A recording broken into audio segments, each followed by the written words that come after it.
I'm here with Jason Pafford.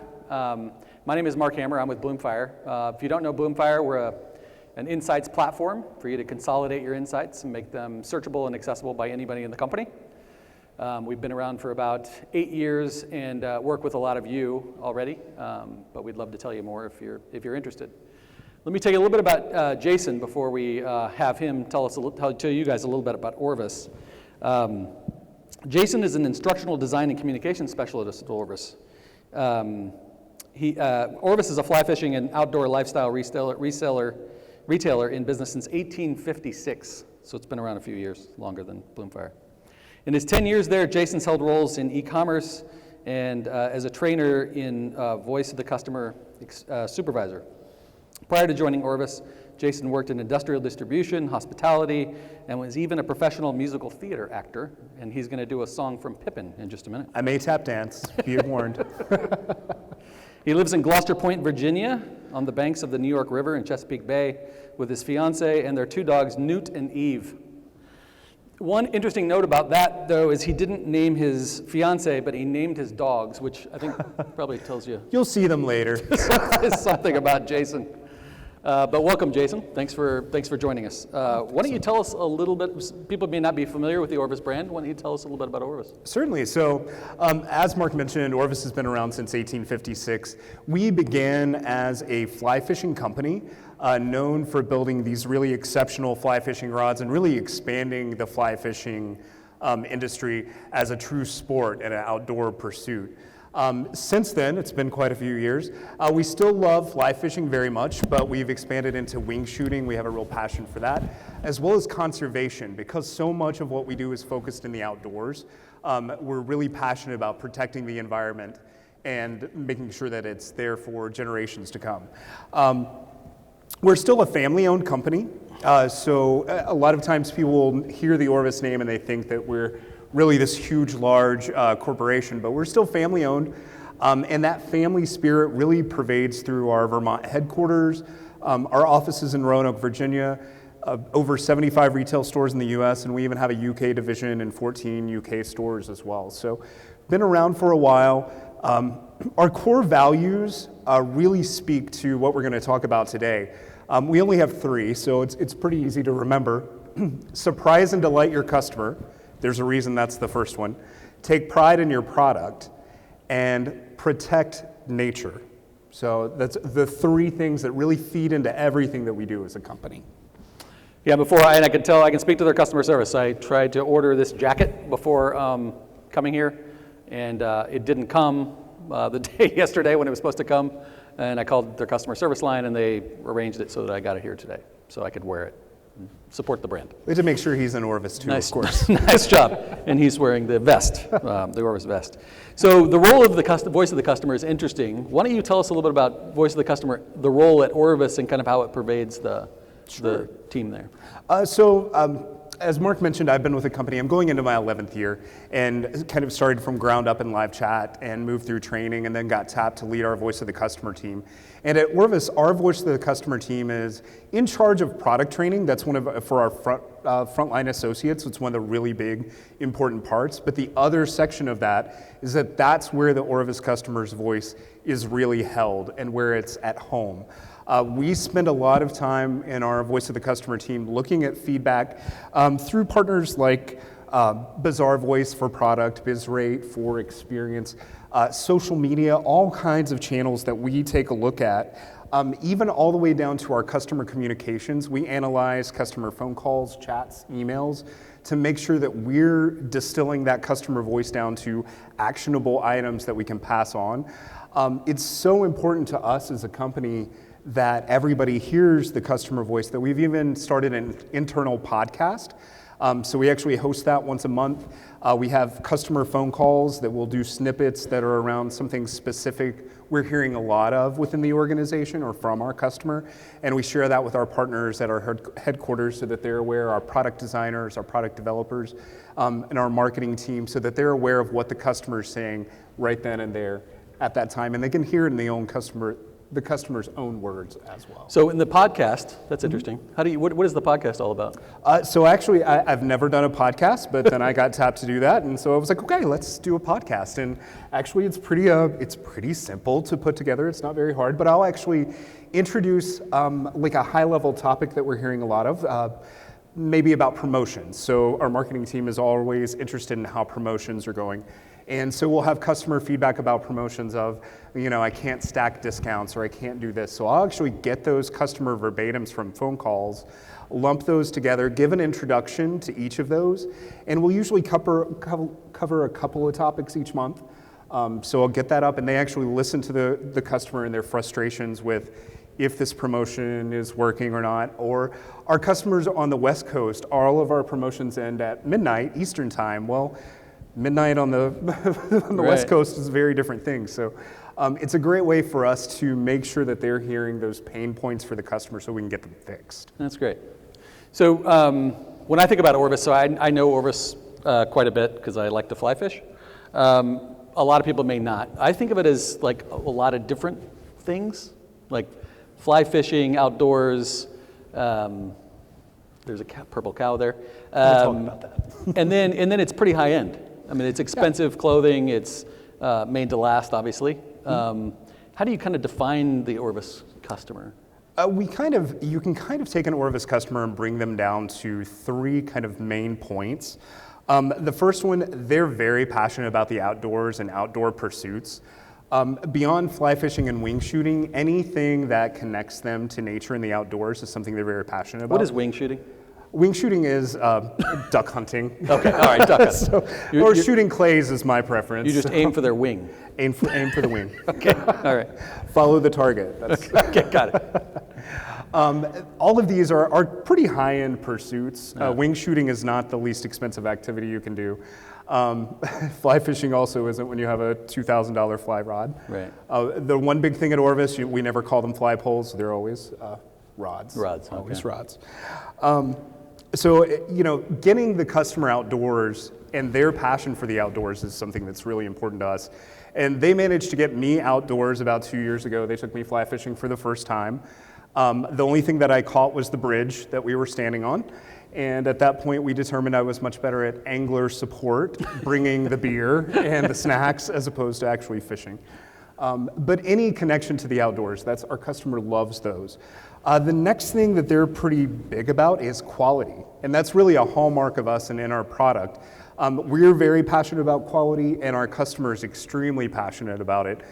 They want something that they know is made well, that's going to last them for years, that they have a value for the craftsmanship that goes into the product. So, for example, a cashmere sweater you can get lots of places. Orvis sources our cashmere from Inner Mongolia. And, just so you know it for trivia, it takes 5 cashmere goats to make 1 cashmere sweater. Nothing happens to the goat. We just comb out the wool. It's all good. It's not killed through wing hunting Yeah, or whatever. no Okay. wing shooting there. Wing shooting. And then the last thing that our customers really demand and expect, and as a hallmark of the Orvis customer, is that they require amazing levels of service. When you're paying $100 for a pair of pants or a shirt, you expect all of the quality and all of the service that comes along with that. And so we actually tell our frontline associates to be the purple cow. So if you know Seth Godin, you probably have heard of the purple cow before. But just in case, just go with me for a second. Obviously, I'm a big craft beer aficionado. You can tell by looking at me. So I'm going to load all of you guys up in a tour bus, and we're going to go on a craft beer tour. And That so sounds on great. this tour, we happen to Now? roll by a pasture. I wish we could do it now. Roll by a pasture, tons of cows out there, but we notice there is one purple cow. So what do you think we're going to do on the bus? We're going to stop the bus. We're probably going to take selfies with the cow.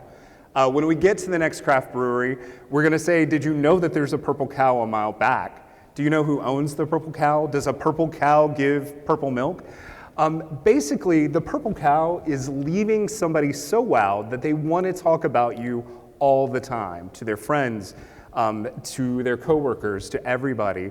That is our essence of being the purple cow, and that's what we ask our associates to do, because our customers expect that level of service, something amazing every time. Yeah.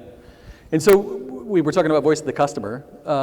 Let's talk about research and the stuff that you do to get to the voice of the customer. What do you do to document sort of the voice of the customer and understand that? There are a few things that we do. The first key for us is product feedback. Pretty much in any industry that you're in, you have some sort of product, be it a physical product, be it a software and intangible good. But product feedback is something that's, absolutely imperative that we get that to everybody and that we gather the information there. It's part of our core values in taking pride in our product that we take it to the next level. That we look at our product in ways that we can improve it, and we listen to the customer voice into the ways that we can make things better. I had mentioned earlier we use partners Bazaar Voice for product feedback. That's our reviews online on our website. BizRate's our partner with experience feedback, so those are two channels. But today there's so much. There's Facebook, there's Twitter, there's emails, chats, all of this voice in all of these multiple channels. We've actually ended up relying on a provider called Topbox that gives us a dashboard for all of those and distills it down so that we can get the customer voice into this small little package and deliver that to the folks that it needs to go to.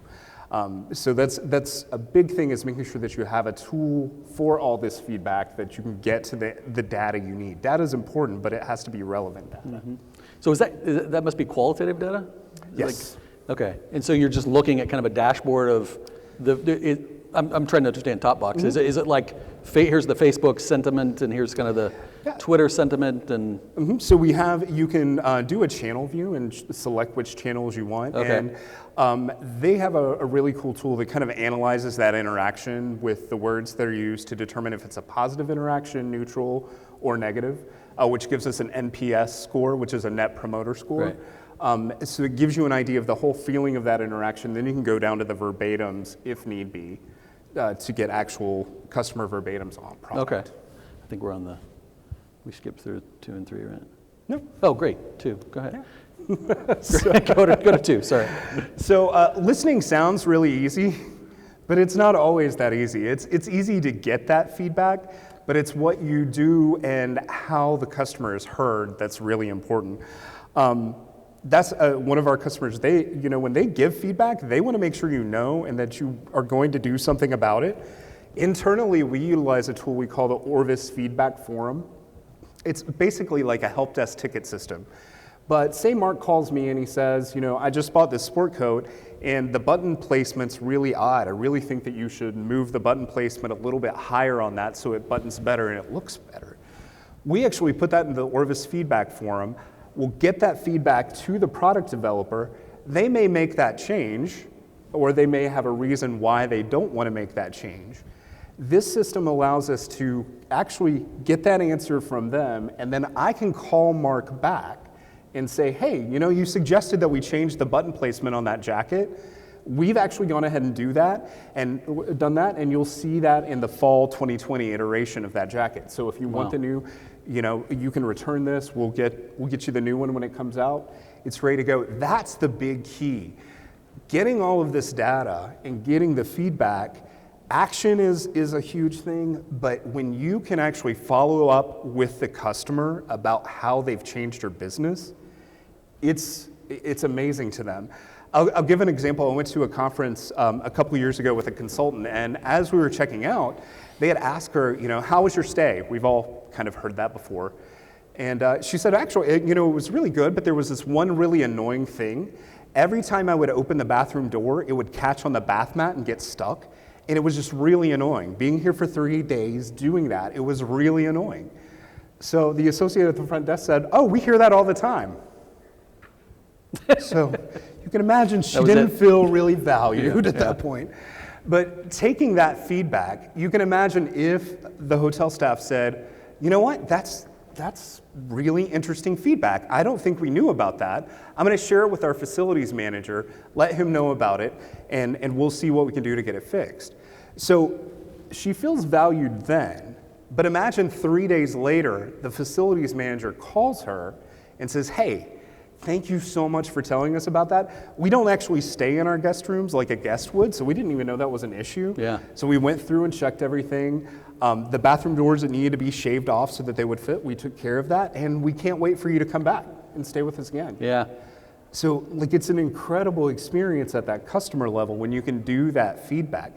He didn't give her anything free, didn't offer her a free night stay, but just the fact that her feedback was valued and implemented makes her a return customer. I can assure you she would still be talking about this experience if that had happened. We have this issue in software all the time where people ask us for features and we try to get back to them and explain what we're doing and whether we're doing it or not, but just getting back to them is relevant. Oh yeah, closing Goes a the long loop way. is incredibly It's huge, important.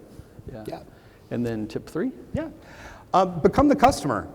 If you aren't doing customer journey mapping, that's something you should definitely do. Understanding the journey that your customer is taking. It's really easy at Orvis to drink the Kool-Aid. Like we love our stuff. I love our stuff. Fortunately, I've got Mark convinced now. I served him some Kool-Aid and he's liking our stuff. So we're really passionate about experiencing what the customer's experiencing in our product. So our owners, our product developers, they'll actually test wear stuff out in the field. They'll go wing shooting, they'll go fly fishing. How does it perform? Perk Perkins, who's our chairman of the board, he'll take a pair of hunting pants out, he'll go hunting in them 3 or 4 times, and then he'll come back to our developers and designers and say, you need to change this. I kept reaching for a pocket here and it wasn't there, add one.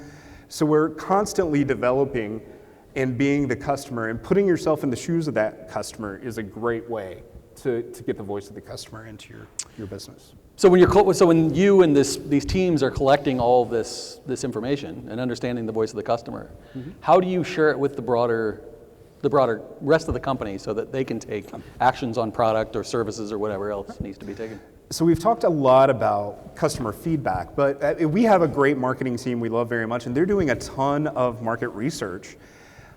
How do we make those insights that they're getting relatable back to the rest of the business? And the tool that we actually use for this, and it's kind of tip number 4, is Bloomfire, these guys. So we use Bloomfire with our frontline associates at Orvis. They all have access to it. It's where they go every day. We call it the Stream. It's Orvis on-brand name for Bloomfire. We take the market research and then we try to package it for our audience, who is the frontline associates. So our marketing team found out that customers actually love talking about their home state. So, the state of Virginia, I could tell you guys all kinds of things about, and I love to talk about it. Our employees, instead of just saying, hey, customers love to talk about their state, let's chat about that. Instead, we actually used the Bloomfire tool and we gave them a post that said, here's the southeast region of the US, here are the states that are there, here are a few talking points on each of the states so that you've got something to talk to your customer about. So we've taken those insights that our marketing team had and we've used Bloomfire as the conduit to get that to our frontline associate, but in an actionable way that they can relate to the content. So it's really taking all that research that you've done and channeling it into an audience. And it's also, Bloomfire is super easily searchable, so whenever our agents need that information, they can get to it really quickly. Yeah, and I mean, the issue we deal with almost all of our customers is how broadly to share the information. Yeah. I mean, a lot of teams, they'll start with the market research team themselves, and then they'll democratize it across the company. And it may start with just marketing, it may go to marketing and sales, it may go to information, but eventually it kind of expands to the broader company. And we've seen that growth, and that growth especially has come from market insights teams who have recognized the value of sharing that information. But with the Stream, who is involved in the Stream and in the understanding of this information so that they can take action? So the Stream for us, that one goes direct to our frontline associates. They're on the phone or chatting with our customers directly. At Orvis, though, we find that it's so important that every single person in the company find a way to have that understanding of the customer and kind of what the customer's going through. We have pickers and packers in our warehouse that are packaging our stuff to ship out. How they need to understand how what they do affects the customer. Because if your package arrives and it looks messy, that unboxing experience isn't there. So if I'm buying $600 worth of clothes, I want it to arrive very nice, wrapped in tissue paper with a sticker and everything.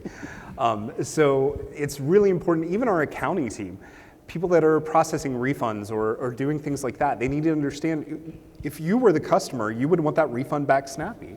That's why we push them to meet these KPMs, so that we're getting things to the customer done in a timely manner. We really invest a lot in product training and how the product works, how it impacts the customer, all of those things about the product. And we do that with frontline associates, but instead of just limiting that to them, we actually open that up to any associate in the business. So we have a lot of folks from IT and from our accounting teams that will step into our product training to kind of understand that whole, how is the product impacting the customer? What are we trying to do? Who are we trying to talk to? And so it's really nice to have that across the organization, of everybody wants to be involved and know what the customer is going through and what they expect. And what's been the kind of the impact of that, the ability to share this information and have everybody understand the voice of the customer? We're really lucky to have this really open environment. It goes back to the drink the Kool-Aid. Once we have ladies from the accounting team that never thought they would shop at Orvis, and then they came to a product show, and now they're actual Orvis customers, even though they've worked for us for years. Right. So once you see the product, but that's I think for us, the sharing that information and sharing that impact, it gives you that day-to-day inspiration to do what you're doing. There's every piece of data, every email that you get, a lot of times if you're a frontline associate and you're answering email after email, it's really easy to forget that that's an actual person on the other side. Right. So it gives everybody that idea of that box that you're packing, that's a person on the other side. Right. That refund that you're processing, that's a person on the other Yeah. side. So it really does give that personal connection to every little single part of the business. Yeah, it kind of, sharing this information and getting everybody involved kind of reminds me of this Boston Consulting. I'm sure everybody has seen this Boston Consulting Group study that talked about research and sharing research. And their basic premise was that 80% of research organizations were deficient, kind of on the left. They're in the first two sort of quartiles. And one of the big reasons for that is they didn't share their information. They were hoarding information, their knowledge. And then the other aspect of that was not being proactive with research, which we all know we can do a better job at.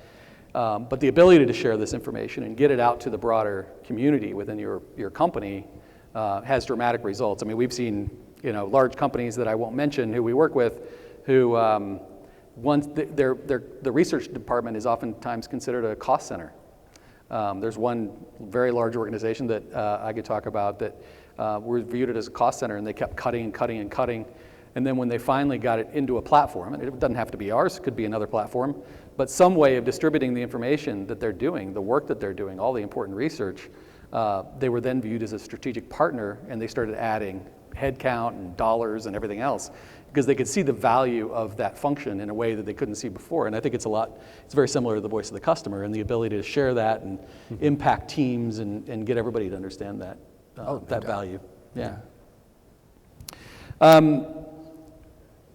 What kind of transformation have you seen within the organization since you've been doing this? Has it been?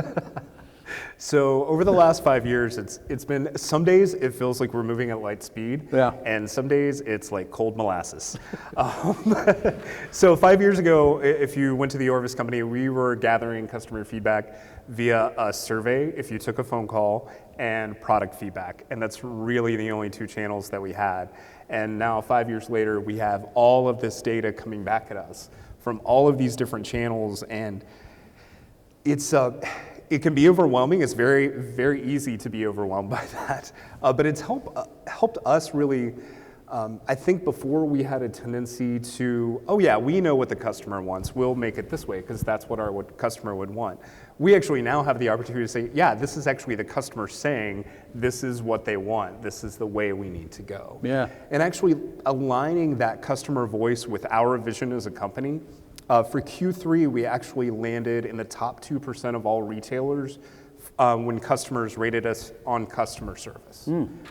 Which is it's pretty tough to be there. Yeah, that's fantastic. So by listening to them and making those changes and changing policy if we needed to, that's really allowed us to climb in that customer experience, that's the real differentiator for organizations, is the customer experience at the end. So you're a top retailer in service. I'm curious, do you get very many tweets about good service? More than you might think, yes, we do. Certainly not as many as the ones that... It seems like it's just the ability to get back at that retailer. That's what people use it for. These days, social media has moved to the point that if a customer has had a negative experience, that's the very first thing they'll do is threaten to go social. Yeah. I'm going to go social on this because they think that's... Fortunately, as a company, we're pretty passionate about making it right from the get-go. Yeah. So you don't have to go social with Orvis. We'll just take care of it for you. So. You posted something positive about an airline on the way down here. I did. It was, I don't know if anybody flew through Charlotte Airport, but they, about 6 months ago, they were renovating everything and it was a mess, and Charlotte is always a disaster. And then I showed up this trip and it's so swank. Like, all the seating areas have wireless charging pads. They have 2 USB ports and a plug. They've got a cup holder. I'm like, this is incredible. So I think it was the first positive tweet about an airline. It's quite possible, especially in Charlotte Airport, indeed. Exactly. Working in this industry, you learn how important it is to share the good stuff and the positive stuff with companies. Yeah. Well, thinking about your journey and kind of where you guys started and the cold molasses and all of that, what advice do you have for others who are in the boat you were in prior to some of the stuff you've taken on? Or maybe, and what advice do you have for them, but maybe also, what are kind of next steps for you all if you have other kind of grandiose plans? Yeah, so I think if you're kind of new or you're not quite where we've been or where we are with our Voice of the Customer team, product's always a good place to start, and we all know how important product feedback is, but don't forget about the experience portion of how is the customer reaching out to you? Do you have the channels that the customer needs to get in touch with you? What is their website experience? That customer journey mapping that we talked about, that's been integral to the way that we've worked in the last 5 years of seeing how the customer actually gets where they're going. And for us, kind of our big next steps, I've talked about how we use the Bloomfire tool with our frontline associates, and our next big step is actually so we can expand that conduit and have it available for our corporate office so that a product developer can easily access the information that either we're sharing with our customer about product or our marketing team has found out about our customers.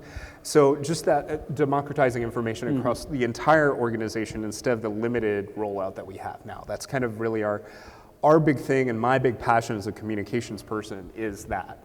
Yeah. Making sure that everybody is talking and everybody has access to the things that they need to make that customer experience great. Yeah. Well, that's awesome. I can tell about your passion for the company and the products and everything else. He's a big Orvis supporter. So it's fun to hear it. Thanks very much. Thanks, Jason. Oh, thank you. We have some time for questions. Any questions from the audience?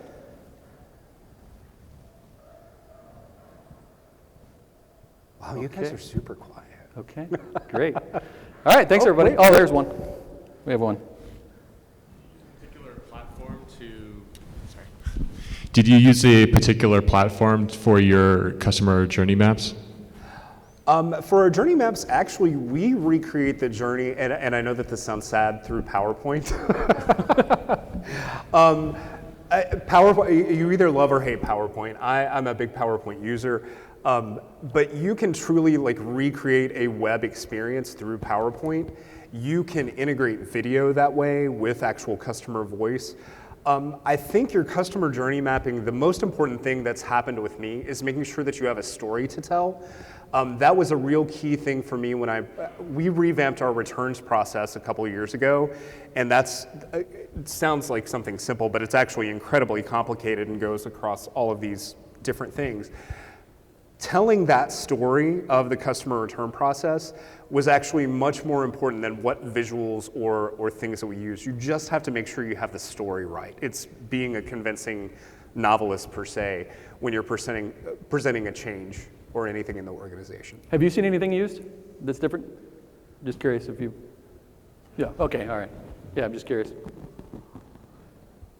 Any other questions? Okay, great. Thanks, everybody. Appreciate it. Thank you so much.